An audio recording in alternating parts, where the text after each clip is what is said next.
जनता party के सामने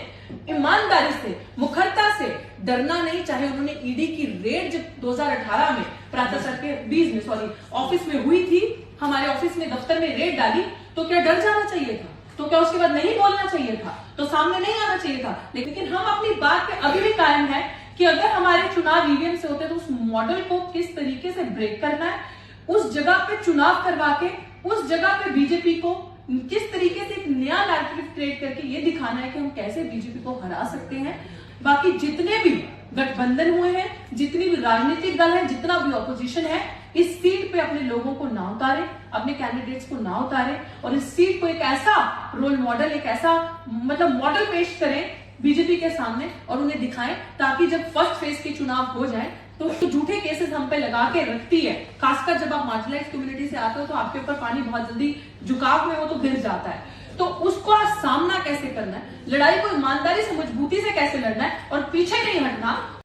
हम लोग आप सबके सामने जमीन पर लड़ते आए हैं। और ये चीज मैं यहाँ से क्यों बोलना चाह रही हूँ, क्योंकि हम लोग उस गिनती में नहीं आना चाहते कि हाँ चुनाव हो रहे हैं सर पे, देखो ईवीएम से ये भी लोग चुनाव लड़ने लगे, ये लोग सब इसीलिए करते हैं क्योंकि इन्होंने चुनाव लड़ना होता है। नहीं,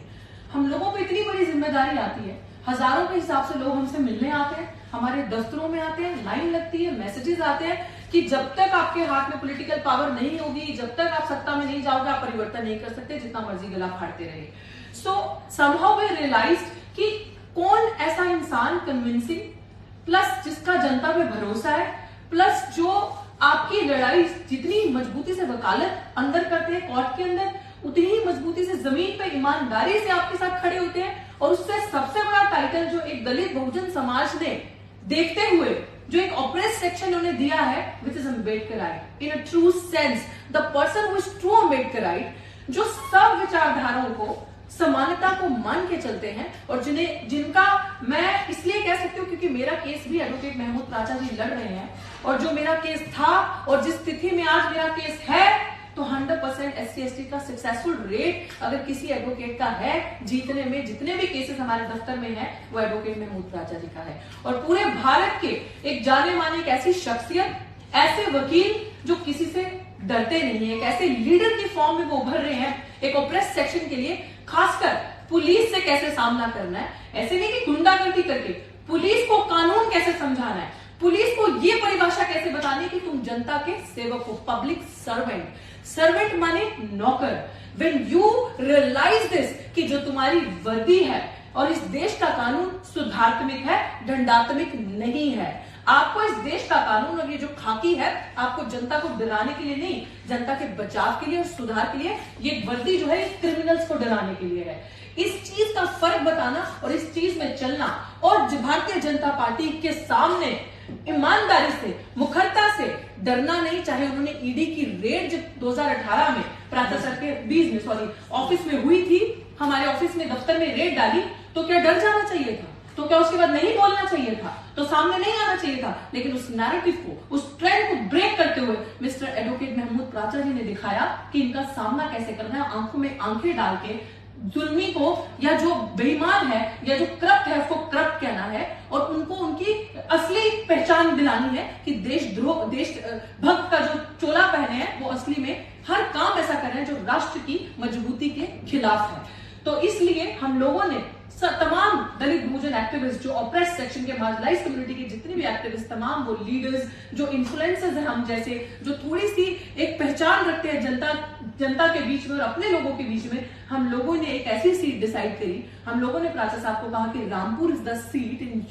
यूपी की जहां से बीजेपी जीती हुई है, उस सीट को पकड़कर उस सीट में ही अगर चुनाव ईवीएम से होते हैं, देखिए हम लोगों का कहना बहुत आसान है कि ईवीएम तो आ गई, ईवीएम कैसे हटेगी, बट हम लोग एक रोल मॉडल दे सकते हैं। हम लोग उन लोगों में से नहीं है कि हम मुकर जाए अपनी बात को कहते कि नहीं हमने तो कहा ही नहीं हम लोग ईवीएम नहीं तोड़ेंगे, हमने कहा है ईवीएम तोड़ेंगे, हमने कहा है हम डंके की चोट पे, मैं कुछ लीडर्स की ऐसी बात कर रही हूँ जिन्होंने कहा था हम तोड़ेंगे, ये करेंगे, वो करेंगे, लेकिन हम अपनी बात पे अभी भी कायम है कि अगर हमारे चुनाव ईवीएम से होते तो उस मॉडल को किस तरीके से ब्रेक करना है, उस जगह पे चुनाव करवा के उस जगह पे बीजेपी को किस तरीके से एक नया नैरेटिव क्रिएट करके ये दिखाना है कि हम कैसे बीजेपी को हरा सकते हैं। हम इस मुहिम को लेकर जाना चाहते हैं और मुझे लग रहा है कि this is the best seat जहां पे हमारे समाज के लोगों का हमें पूरा समर्थन मिला है कि आप आए, और वहां पे मुस्लिम समाज का भी पूरा समर्थन मिला और वो हमें बुला रहे हैं कि आप आए और यहां से चुनाव लड़े। और मैं जितने भी विपक्षी दल हैं, मैं आज ट्रू सेंस में आपको कहना चाहती हूँ कि एक बहुजन समाज की बच्ची आप सबसे रिक्वेस्ट करती है कि इस सीट को एनडीए को छोड़ के, बीजेपी भाजपा को छोड़ के, बाकी जितने भी गठबंधन हुए हैं, जितनी भी राजनीतिक दल है, जितना भी ऑपोजिशन है, इस सीट पे अपने लोगों को ना उतारे, अपने कैंडिडेट्स को ना उतारे और इस सीट को एक ऐसा रोल मॉडल, एक ऐसा मतलब मॉडल पेश करें बीजेपी के सामने और उन्हें दिखाएं, ताकि जब फर्स्ट फेज के चुनाव हो जाए तो हम इतने मजबूती से जब इस सीट पे चुनाव हो तो जाके जो सेकंड और थर्ड सीट, फोर्थ सीट के चुनाव हो, उसमें हम ईवीएम से चुनाव करवाने की पॉसिबिलिटी रख सकें। तो मेरा यही कहना है, क्योंकि मेरे साथ साथी आशुतोष भी बैठे हैं।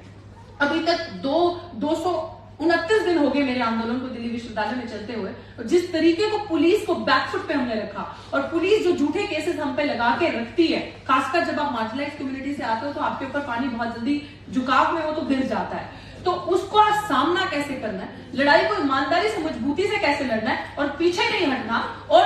इस ताकत से जो हम लड़ाई लड़ रहे हैं तमाम अटैक होने के बावजूद, मुझे लग रहा है कि this is the best way कि अगर ऐसी शख्सियत हमारे सामने जाती है तो वो ईमानदारी से अंदर भी हमारी बात रखेगी, जब संसद में जीत के पहुंचेगी और जमीन पे भी उतनी ही मजबूती से हमारे साथ रहेगी। शुक्रिया। अगर मुझे कुछ और चीज बाद में याद आती है तो शेयर